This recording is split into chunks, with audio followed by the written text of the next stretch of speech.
Penjelasan firman Tuhan dari kitab Yesaya pasal 64 ayat 8 yang berbunyi, "Tetapi sekarang ya Tuhan, Engkaulah Bapa kami. Kamilah tanah liat dan Engkaulah yang membentuk kami, dan kami sekalian adalah buatan tangan-Mu." Sekali lagi saya bacakan dari kitab Yesaya pasal 64 ayat 8 mengatakan, "Tetapi sekarang ya Tuhan, Engkaulah Bapa kami. Kami adalah tanah liat, kamilah tanah liat, dan Engkaulah yang membentuk kami, dan kami sekalian adalah buatan tangan." Ini adalah pernyataan Nabi Yesaya kepada Tuhan ketika memimpin kaum Israel. Di sini kita tahu bahwa manusia ya diumpamakan sebagai tanah liat, atau kaum Israel pada saat itu diumpamakan sebagai tanah liat ya. Karena mengapa ini muncul firman Tuhan ini? Karena memang bangsa Israel pada saat itu mereka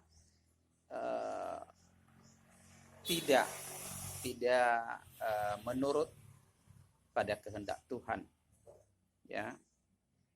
Mereka tidak tahu bahwa Tuhan itu adalah yang berkuasa atas mereka.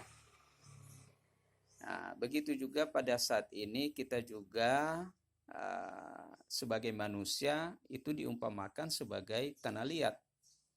Maka apa kehendaknya Tuhan? Karena itu sebagai yang membentuk kita, tukang periuk kita adalah Tuhan, dan tanah liat itu yang mau dibentuk oleh Tuhan, mau dibentuk sebagai bejana, periuk, dan lain sebagainya, itu adalah kita. Yang membentuknya adalah Tuhan.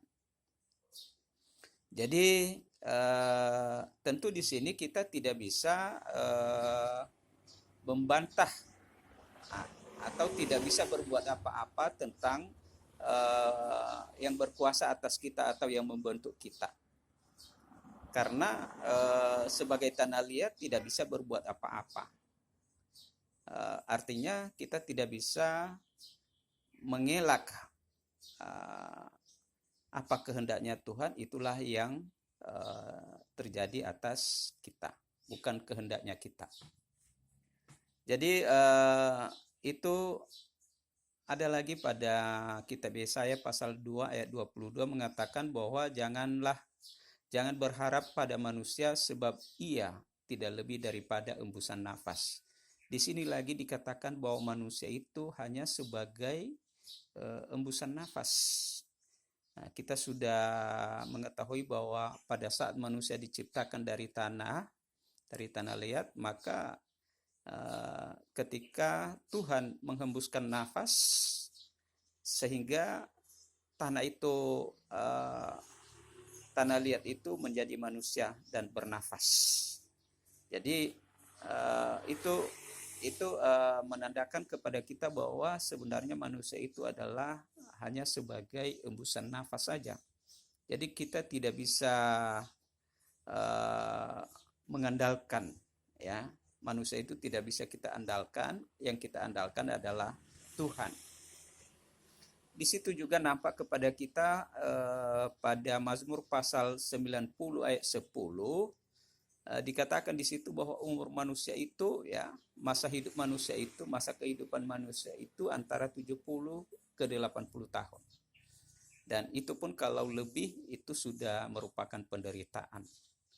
Jadi begitu singkat sekali ya kehidupan manusia di dunia ini. Jadi inilah firman Tuhan inilah bisa kita pahami bahwa manusia itu tidak berarti ya tanpa Tuhan. Jadi kita hanya merupakan titipan di dunia ini untuk melakukan kehendaknya Tuhan, bukan melakukan kehendaknya kita. Nah, jadi sehingga pada Yeremia pasal 18 juga dikatakan di situ bahwa Tuhan menyuruh Yeremia kepada tukang periuk, ya, dari tukang periuk untuk memberikan perumpamaan kepada Nabi Yeremia itu tentang kaum Israel pada saat itu. Jadi dia mengatakan di situ bahwa yang berkuasa atas kaum Israel itu adalah Tuhan.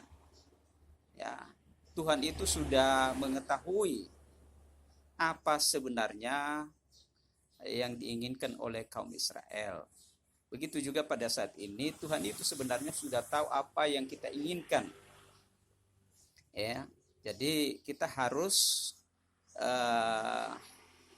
menuruti apa kehendaknya Tuhan. Yang jelasnya Tuhan itu membuat kita sebagai tanah liat, kita membuat kita supaya bermanfaat. Ya, bermanfaat maksudnya bermanfaat kita itu kepada sesama kita, di keluarga kita, di lingkungan kita, di tempat pekerjaan kita, dan lain sebagainya. Jadi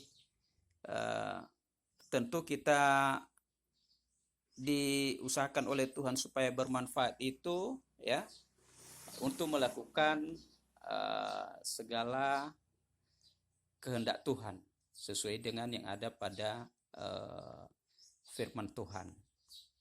Maka marilah kita menebarkan, melakukan kebaikan-kebaikan, karena memang itu adalah kehendak Tuhan. Dibuat kita supaya bermanfaat untuk melakukan hal-hal yang baik, kebaikan-kebaikan, menebarkan kebaikan-kebaikan demi kemuliaan Tuhan. Ya, dia membentuk kita itu untuk melakukan hal-hal yang baik untuk memuliakan Tuhan. Jadi kita menyadari bahwa kita ini adalah sebagai tanah liat yang mau dibentuk oleh Tuhan, maka kita tidak bisa mengandalkan diri kita sendiri sebagai manusia, atau kita tak usah sombong, tak usah arogan, tak usah merasa hebat, karena memang kita ini hanya yang diberi kekuatan pikiran, kesehatan, dan lain sebagainya. Itu adalah hanya semata-mata yang diberikan oleh Tuhan. Karena segala apa sesuatu yang kita dapatkan ini di dunia ini, maka itu adalah karena Tuhan menghendakinya. Jadi tak perlu kita menganggap bahwa diri kita itu adalah hebat, menganggap bahwa kita itu adalah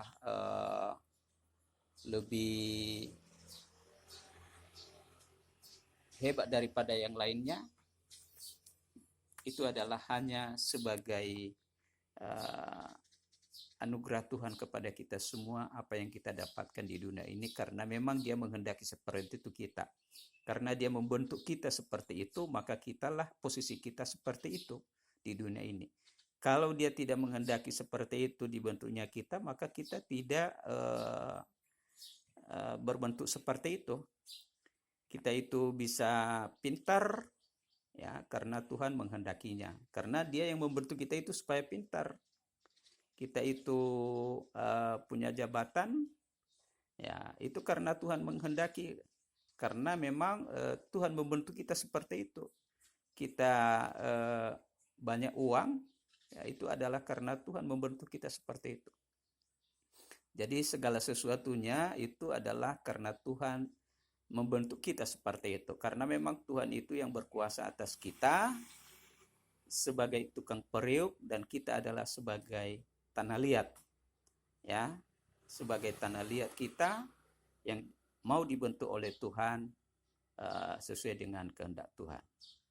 Yang jelasnya kita itu dibentuk oleh Tuhan supaya ini kita bermanfaat bermanfaat kepada Tuhan dan bermanfaat kepada sesama kita. Dan juga kita itu supaya berhasil baik di dunia ini maupun di akhirat. Jadi itulah kehendak Tuhan kepada kita semua. Demikian, terima kasih.